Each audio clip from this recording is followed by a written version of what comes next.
Say sadhu, sadhu, sadhu. So, dear Dharma practitioners, when we look at our human history, even though we claim as the human beings as most intelligent living beings, when we look at our own history, we can see generations to generations, more than finding solutions for our problems, we go problems to problems. From situation, we never come to a point to completely end any situation and we create another situation. For the moment, even though it brings us a kind of a solution, later what is happening, it brings us more difficult situations or the problems. So this is keep happening for a long time in these human civilizations. But at the same time, there is another path that always the Buddhas, the spiritual teachers, and the enlightened masters, and they also, and day by day, they finding their own way through this, all the other situations. So there is a worldly nature and there is another path for spiritual seekers. So then you have to be careful yourself. Because in the beginning you have to recognize what you really want during this time period. Because you have very limited time. That is what you have to mainly understand. Even when it comes to the Buddha mostly encouraged. Buddha never talked to enlightened arahantas or the enlightened masters that much. Even there are some discussions, but most of the sutras, Buddha talked to unenlightened monks to encourage them to attain to enlightenment. Because once you attain to enlightenment, you get out of the risk. So then, in this very limited time period, if you caught up with the conventional knowledge or the conventional solutions, what is happening sometimes, it kind of like a mirage. It kind of like some medicine that for the moment it giving you kind of like a good feeling. It feel like you've got cured, but later what is happening, there are a lot of side effects going to happen. So that's why you have to go to a solution during this time period to get the exactly right medicine, which not going to bring you kind of like a side effects. So when it comes to that, you have to be very careful and you have to balance this conventional and the spiritual path or the eternal path. Because you cannot resist the conventional life because we are in that. But at the same time, you cannot stuck with it. Then you're going to be like that. So that is where you need the wisdom. Even though you stay here like this, without getting stuck to this, how you can use these situations to get out of this. So that is where the good example is kind of like you use this conventional life as a vehicle. So you use this conventional life, these situations as a kind of like a boat or the ship to go over the ocean or the river or the lake. So for that you have to have wisdom. And other thing is you have to have a destination. Otherwise, you can spend the time just becoming busy and doing certain things. So it is up to you to find out what you want and what you really want before you end this life. Because in the last moment you cannot do anything. Today is the day you have to understand what you really want. And that's why we as Buddhists, we keep our goal in the highest place. That is the Nibbana. No doubt about it. So you cannot have a doubt about it. When you no, forget about the Nibbana, even regarding anything. Just think about what you eat or what you drink. Even think about your bed. If you have a doubt about your bed when you're going to sleep, do you think it's going to bring you comfortable sleep? No. If you have a doubt regarding the food you're going to eat, what will happen? Even though there is nothing wrong, after you eat, you feel uncomfortable. So like that, the very first thing that you have to understand. So what is the purpose? And it should be always in your mind. It is not just only while you practice meditation. No, it should be 24/7 in your mind always. So whatever you do, can you add your final destination or the goal as ingredients to what you do? You're never going to miss anything in this conventional life. And if you're able to do like that way, you're going to get the best out of this conventional life. That is what happening. But if you don't have the final destination or the goal, what will happen in this conventional life? You get all the dust, all the garbage. You have to deal with all the garbage. So that's why it is important to having the goal or the target even in the spiritual life. Because we are conventional people. When in this conventional life, we need a path. There are some people, because of the sansaric journey that they keep practicing, and sometimes for them, they don't need teachings anymore. They don't need the kind of path because they already on the path. So, but for ourselves, that's why it is up to you to look yourself little bit. And what is happening really in your life.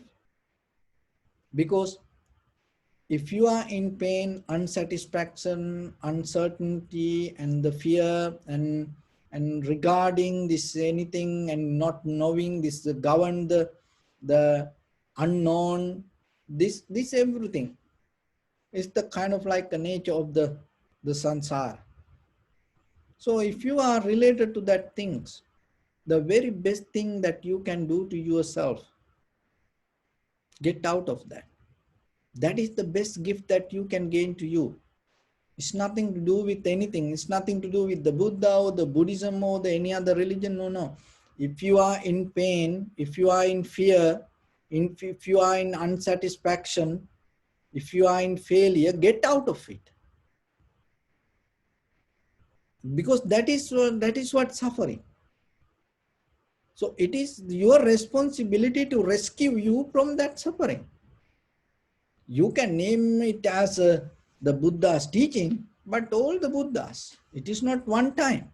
It happened in the past eons by eons. Many Buddhas came, even 28 Buddhas, even in the future it's going to happen. So that is the very nature of this enlightened path. So then it is your time today. And before it go away, just say, the thing is this, that in this conventional life, we experience things, we understand things, and we accumulate as knowledge things. But why it not able to bring us the exactly perfect solution even for day-to-day life situations. Look at the life, look at the world. Every day, the generation to generations go through some kind of same situations. Again and again happening it. If we are so wise, why it happening again and again? This is the thing. Because we experience thing top of our memory pattern. That's why we not capable to experience something, find a solution, or finding, even look for something from separating from our past experience. So we take solution through our past experience, believing it as a new knowledge. No. So as example, it like this, that we say in conventional life, being nice, be nice person, be nice to everyone. Conventionally, that is a very good understanding. That is very good statement. Be nice. But when it comes to vipassana level, it is completely different. You become authentic rather than becoming nice. You become truthful rather than becoming nice. Because when you become truthful, maybe that's not nice. And when you become authentic, and that not, maybe that not going to be nice. It become hard for some people. Becoming truthful, becoming authentic, becoming completely natural is sometimes for some people, it's not nice. So then in conventional life, we try to become nice. But when you become nice, what is happening? Sometimes you cannot become authentic. You cannot become truthful. So then when you find the solutions for the situations, just to maintain to become nice or be nice, because we like to hear other people, when other people say, oh, you are so nice, oh, she is so nice, he is so nice. And so we try to maintain that. And then what is happening? We lose the truth maybe. We lose the authenticity. So but when it comes to the vipassana level of understanding, you're not responding to nice. You always responding to the truth and authenticity. So when you finding the solutions with the truth and authenticity, and sometimes your family, your husband, wife, children, and the society not going to accept it. Why? Because maybe it is not nice. See where the unbalance go. Why? Because we keep this continuation. We try to go with the continuation of the experience. That is the nature. That is the nature of the becoming nice. And another example. So you go to watch sunset, and when you watch the sunset, always it related to sunrise. Deeper in your mind, you have the sunrise when you watching sunset. So when you watch the sunset thing and related to the sunrise, it is not the sunset. It is not the moment of experience. It is an experience of memory, thinking. And when you're going to watch the sunrise, and always in your mind, when you understand sunrise mean there is something related to sunset. So otherwise you're not going to understand what is sun rising. So like that, everything, when you take everything, even when you say that anything, your name, your village, your country, your religion, your culture, your husband, wife, your children, and your properties, anything, whatever you say, there is some experience inherent in that address. So if that experience inherent in that address, it is not the moment of experience, it is that experience of memory. And because of that, what is happening, whatever the solution you gain, it moment by moment, it going to bring you the same kind of result. That's why it called history repeat. Why the history repeat? Because we take the solution related to the history. And because of that, we experience again the history. So then yourself, if you look for the real salvation, if you look for real liberation, it is a moment of change. It is a moment of change from your own experience or from your own history.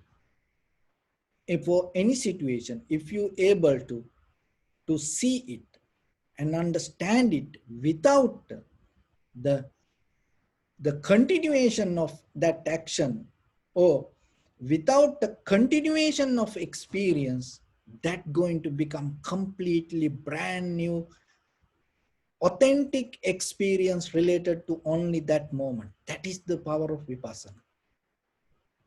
That is the beauty of the world. When you able to see the sunset or sunrise in any moment without related to the memory of the sunrise, or without related to the 24-hour the timeline, in that very moment you experience something. The thing is this, that experience has no name, and you cannot tell it as sunrise or sunset. It is just become a moment of experience. But that is the real, authentic, truthful experience. Because once you start to give a name, it kind of like you going to give an address. Why? Because the name and form always come with the inherent past experience. And that is why it related to the samsara. So if you are able to experience something without related to the any kind of memory, any kind of moment, just simply you see it, you're going to see something completely different. Maybe you, in your life, you still never experience anything like that. And that's why we struggling. We kind of like, we struggling, we keep boxing ourselves to jump into that. And that the struggle may be one day. It's like, that that some kind of, the birds or something, inside the egg try to come out of it. But at the same time, you have to keep practice. But if the keep practice just itself not going to take you, you have to understand this, the technique, that what you have to do. That's mean the dropping the collective nature, the dropping the collective experience that you carry already in you. That's why when you drink just glass of water, just be with it. Forget about anything else. when you eat something, just be with that. And whatever, even with your in family members, just see that if you with your husband and wife, and if you're not thinking that related to your past or thinking about just in that moment, you're going to completely, you understand something else. That's why in the that like the tantrayana, the tantric method, they trying to address to that moment. And even with the children, without any collective memory, if you able to see the child, you're going to see something. And whatever you do, whatever the work you do, and whatever the the activities you perform, if you able to come to a point, even as a carpenter or a mason boss, or any labor work, whatever you do, if you separate that your life from all the memory, if you just do that work, if you make something, if you are a carpenter, if you do something, if you make something, if you just be with that piece of work, you're going to see it's something else. So that is the kind of like the nature of the vipassana. So then if you able to experience that in that very moment, if you do it that with that authenticity or with that truthful experience, it never going to bring any kind of difficulties in the future, and it not going to replace. It cannot replace. It is just only for that moment. That become, completely different. And then it cannot continue. So then history repeat not going to happen, because you cannot repeat that moment. It never going to happen. So that is a moment that you in your life, remember, there is something in you that you can jump to that level little by little by you have to be patient, and at the same time you have to develop the strength, and you have to have the desire. So like that, there are 4 qualities you need for that. What are those? Chanda, Chitta, Virya, Vimansa.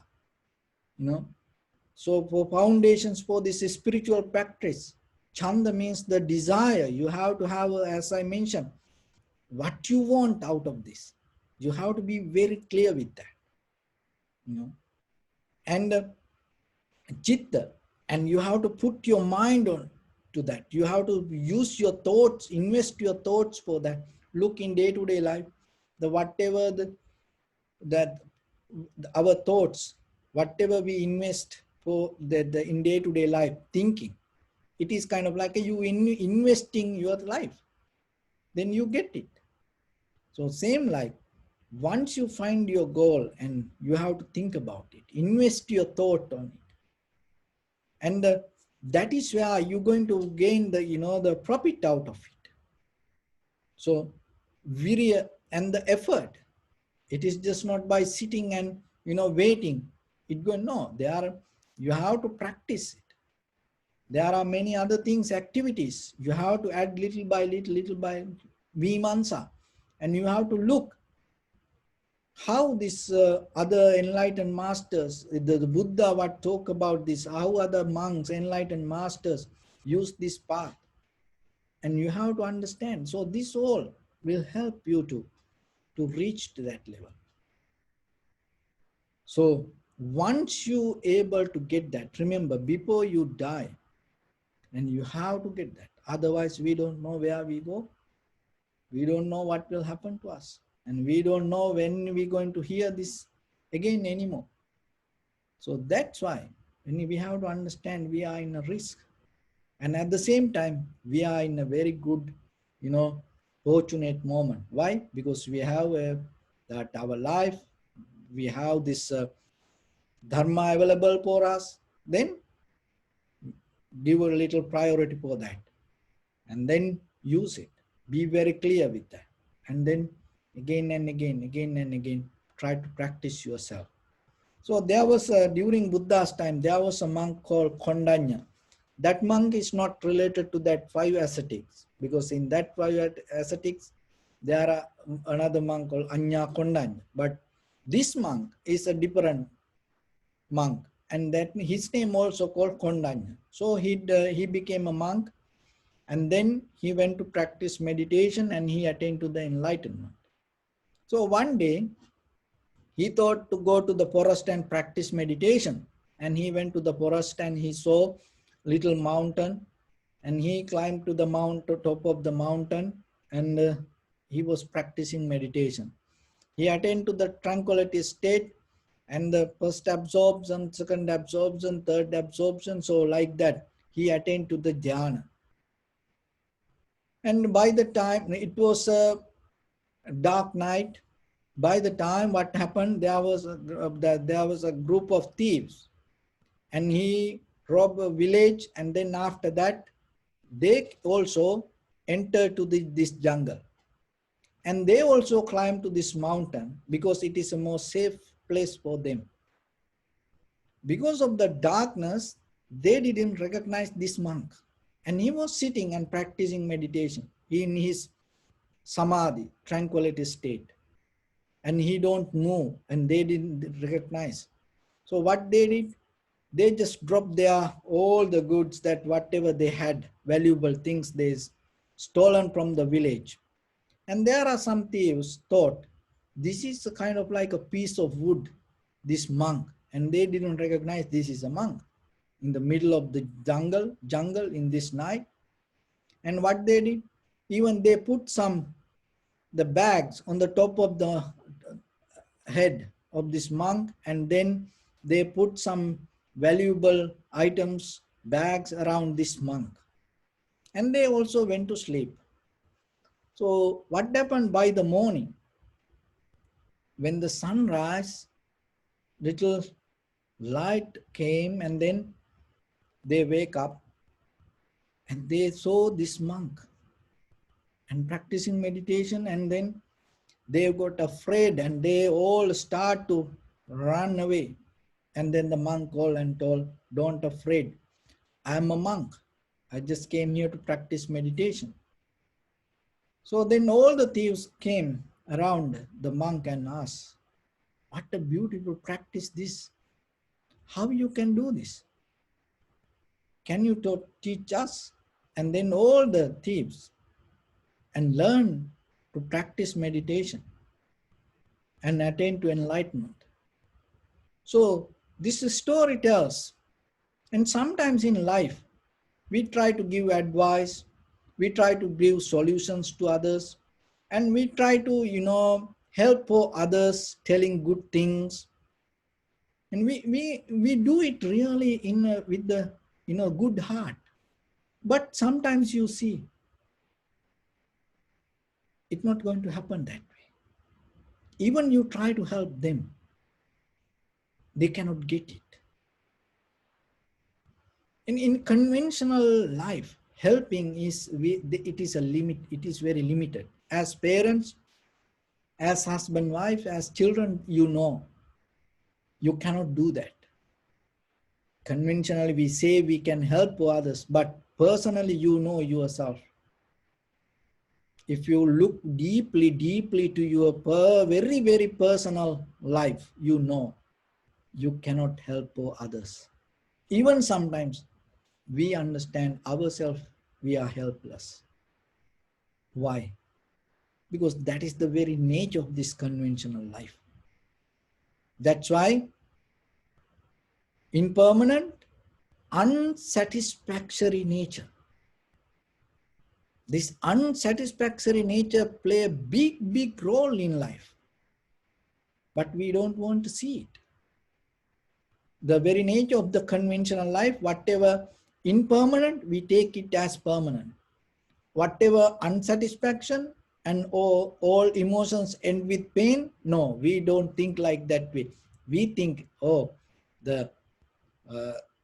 there is a moment we're going to achieve, we can get it.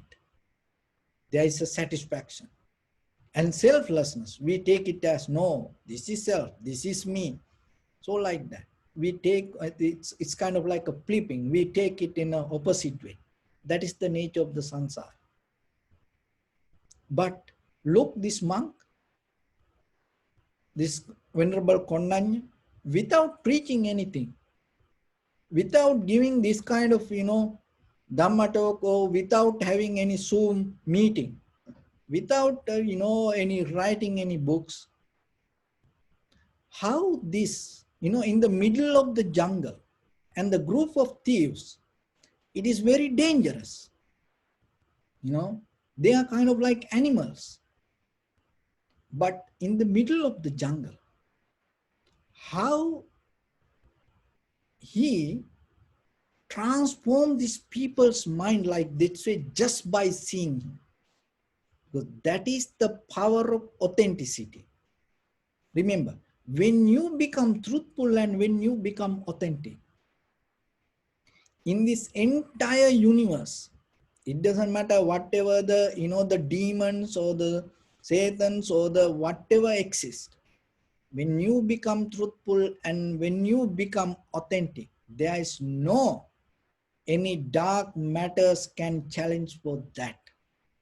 Even any human mind never can deny and never can escape from that authenticity. That is the power, that is the beauty of it. So that's why that it is the highest that you can gain. And then simply little by little, rather than we trying to be nice conventionally, little by little, yourself, give a little try, give a little effort yourself to be authentic, be truthful, at least for yourself. It is going to be hard. You will see it. It's going to be real hard, but still, it's going to add some beauty to your life. And that beauty has so much power than a lot of these conventional things. So it is up to you to becoming nice or finding the authenticity or looking for or being truthful. It is up to you. So with that, I bless upon everyone. With this good practice, may all of you be well, happy and peaceful. May no harm come to you. May no difficulties come to you. May no problems come to you. May you also have the patience, courage, understanding, and determination to meet and overcome inevitable difficulties in your life. During this time period, may everyone stay healthy and safe. And finally, may all of you attain supreme bliss of Nibbana. Sabbityo vajjantu sabbarogo vinasatu mate bhavatantarayo sukhi dīgāyuko bhava. Ittavata cammehi sampadam punya sampadam sabbe deva anumodantu sabba sampatti siddhya. Sabbe bhuta anumodantu sabba sampatti siddhya. Sabbe satta anumodantu sabba sampatti siddhya. Idammi punya kammang asavakkaya vahannotu. Sabba dukkha pamuncatu. Bless you.